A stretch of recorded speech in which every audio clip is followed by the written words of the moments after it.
Hi hello welcome back to Rahees world. എന്തൊക്കെയുണ്ട് വിശേഷങ്ങൾ? എല്ലാവർക്കും സുഖം തന്നെയല്ലേ?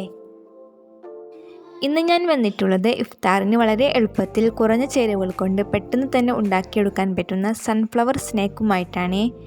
അപ്പോൾ നമുക്ക് വേഗം വീഡിയോയിലോട്ട് പോകാം. ഈ സ്നാക്ക് ഉണ്ടാക്കാൻ ഞാനിവിടെ 250 ഗ്രാം ചിക്കൻ എടുത്തിട്ടുണ്ട്. ചിക്കൻ മഞ്ഞൾപ്പൊടിയും ഉപ്പും ചേർത്ത് നന്നായി ക്ലീൻ ചെയ്തെടുത്തിട്ടുള്ളതാണ്. ചിക്കൻ മാരിനേറ്റ് ചെയ്യാനായി 1/2 teaspoon chilli powder, 1 teaspoon tomato sauce, 1 teaspoon chilli garlic sauce,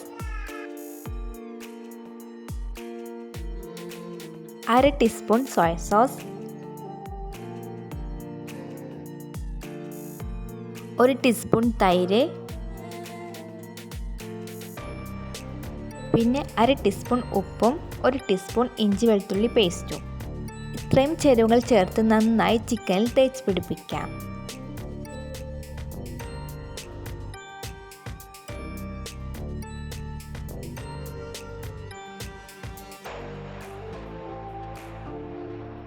ഇപ്പോൾ ചിക്കൻ നന്നായി മാരിനേറ്റ് ചെയ്തെടുത്തിട്ടുണ്ട്. അരമണിക്കൂർ റെസ്റ്റ് ചെയ്തതിന് ശേഷം നമുക്ക് ഫ്രൈ ചെയ്യാം. ഫ്രൈ ചെയ്യാൻ വേണ്ടി ഞാനിവിടെ പാനിൽ ഓയിൽ ചേർത്ത് കൊടുത്തിട്ടുണ്ട്. ഓയിൽ ചൂടായി വരുമ്പോൾ ചിക്കൻ ഓരോന്നായി ചേർത്ത് കൊടുക്കാം.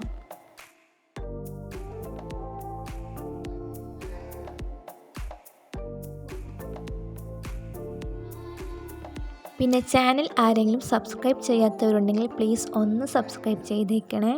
കൂടെ തന്നെ തൊട്ടടുത്തുള്ള ബെല്ലൈക്കണും കൂടി എനാബിൾ ചെയ്ത് ഓൾ എന്ന ഓപ്ഷനും ക്ലിക്ക് ചെയ്യണം.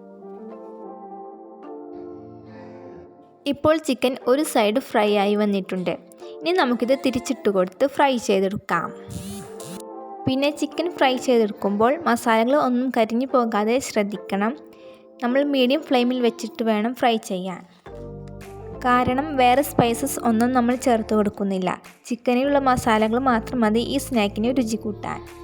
ഇപ്പോൾ ചിക്കൻ കംപ്ലീറ്റായി ഫ്രൈ ആയിട്ടുണ്ട്. ഇനി നമുക്കിത് കോരി മാറ്റാം. ശേഷം ഈ പാനിലേക്ക് തന്നെ ഒരു സബോള ഡൈസ് ചെയ്ത് ചേർത്ത് കൊടുക്കാം. എന്നിട്ട് നമുക്കിത് നന്നായി ഗോൾഡൻ ബ്രൗൺ കളർ ആകുന്നതുവരെ സോട്ട് ചെയ്യാം. പിന്നെ നിങ്ങൾക്ക് ഈ ചിക്കന് പകരം മുട്ട, ബീഫ്, വെജിറ്റബിൾസ്, പനീർ ഇവയൊക്കെ വെച്ചിട്ട് ഈ ഫില്ലിങ് തയ്യാറാക്കി എടുക്കാവുന്നതാണ്. അതുമല്ലെങ്കിൽ ഉന്നക്കായുടെ ഫില്ലിങ് വെച്ച് സ്വീറ്റ് പോലെയും ഈ സൺഫ്ലവർ സ്നാക്ക് ഉണ്ടാക്കാം. ഇപ്പോൾ സബോള സോട്ടായി വന്നിട്ടുണ്ട്. ഇനി നമുക്ക് ഇതിലേക്ക് നേരത്തെ ഫ്രൈ ചെയ്തു വെച്ച ചിക്കൻ ചെറിയ പീസസ് ആക്കി ഇതിലേക്ക് ചേർത്ത് കൊടുക്കാം. ചിക്കൻ എല്ലാം ചേർത്ത് കൊടുത്തിട്ടുണ്ട്. ഇനി നമുക്കിത് നന്നായി ചേർന്ന് വരുന്നത് വരെ ഇളക്കി കൊടുക്കണം. പിന്നെ ഇതിലേക്ക് വേറെ സ്പൈസസ് ഒന്നും ചേർത്ത് കൊടുക്കുന്നില്ല. ചിക്കനിൽ ചേർത്ത് പിടിപ്പിച്ച സ്പൈസസ് മാത്രം മതിയാക്കും. 3 മിനിറ്റ് നന്നായി ഇളക്കി കൊടുത്തതിന് ശേഷം നമുക്ക് ഫ്ലെയിം ഓഫ് ചെയ്യാം. ശേഷം നമുക്ക് മാവ് തയ്യാറാക്കിയെടുക്കാം. മാവ് തയ്യാറാക്കാൻ വേണ്ടി 2 കപ്പ് മൈദ ആഡ് ചെയ്യാം. ഈ ഫില്ലിംഗ് നിറക്കാൻ 2 കപ്പ് മൈദ മാത്രം മതി. ഇനി നമുക്ക് ഇതിലേക്ക് 1/4 ടീസ്പൂൺ ഉപ്പും 1 ടീസ്പൂൺ ഓയിലും ചേർത്ത് കൊടുത്ത് നന്നായി ഇളക്കി കൊടുക്കണം.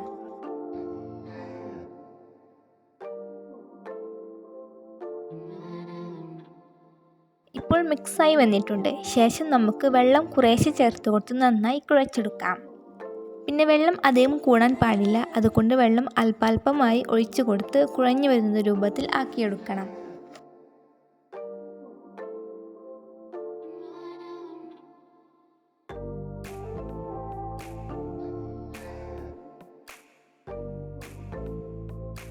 മാവ് നന്നായി കുഴഞ്ഞു വന്നിട്ടുണ്ട്. ഇനി 6 ബോൾസ് ആക്കി എടുക്കാം. ശേഷം ഓരോന്നായി പരത്തിയെടുക്കാം. പരത്തിയെടുക്കുമ്പോൾ കനം കൂടുവാനോ കുറയാനോ പാടില്ല. നമുക്ക് ഏവറേജ് കനത്തിൽ തന്നെ പരത്തിയെടുക്കണം. അങ്ങനെ പരത്തിയെടുത്തിട്ടുണ്ട്. ഇനി നമുക്ക് ഒരു ഗ്ലാസ് വെച്ച് കട്ട് ചെയ്തെടുക്കാം.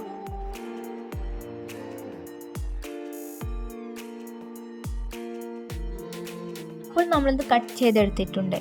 ശേഷം നമുക്ക് സെൻറ്റർ ഭാഗത്ത് തന്നെ ഫില്ലിംഗ് ചേർത്ത് കൊടുക്കാം. എന്നിട്ട് പരത്തിയെടുത്ത മാവ് വെച്ച് കവർ ചെയ്യാം. കവർ ചെയ്തതിന് ശേഷം ബോർഡർ എല്ലാം നന്നായി പ്രസ് ചെയ്ത് കൊടുക്കണം. നന്നായി ഇതുപോലെ പ്രസ് ചെയ്തു കഴിഞ്ഞാൽ നമുക്ക് കത്തി ഉപയോഗിച്ച് അടുപ്പിച്ച് തന്നെ ബോർഡർ ഭാഗം ഇതുപോലെ കട്ട് ചെയ്യാം.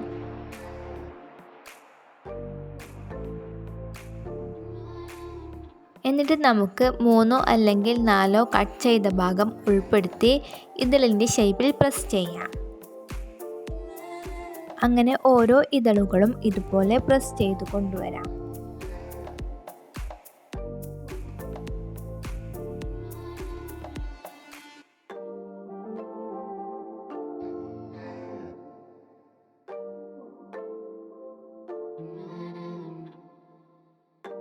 അപ്പോൾ നമ്മുടെ ഒരു ഫ്ലവർ റെഡി ആയിട്ടുണ്ട്. ഇനി നമുക്ക് ഇതുപോലെ തന്നെ ബാക്കിയുള്ള ഫ്ലവറും ഉണ്ടാക്കിയെടുക്കണം.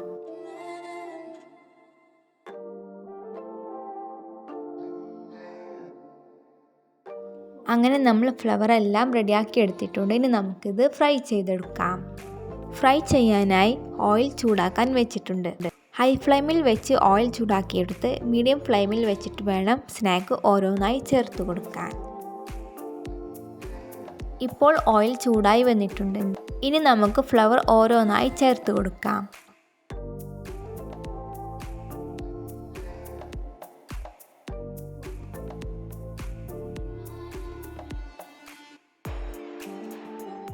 ഇതുപോലെ ഒരു സ്പൂൺ വെച്ച് ഓയിൽ ഫ്ലവറിൻ്റെ മീതെ ഒഴിച്ചു കൊടുക്കണം. എന്നാലാണ് മുകൾ ഭാഗവും കുക്കായി വരുള്ളൂ.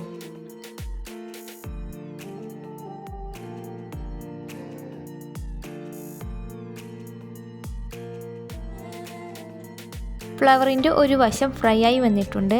ഇനി നമുക്കിത് തിരിച്ചിട്ട് കൊടുത്ത് ഫ്രൈ ചെയ്തെടുക്കാം.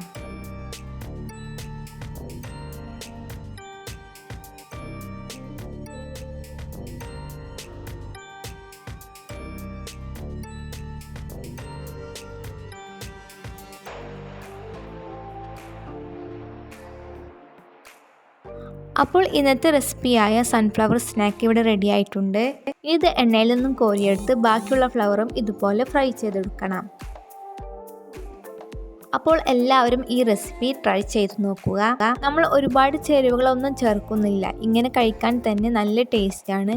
അപ്പോൾ എല്ലാവരും ഇഫ്താറിന് വേഗം ഉണ്ടാക്കി നോക്കൂ. പിന്നെ നിങ്ങൾ ഈ വീഡിയോ ലൈക്ക് ചെയ്യുക, കമൻറ്റ് ചെയ്യുക, അതുപോലെ തന്നെ ഷെയർ ചെയ്യുക.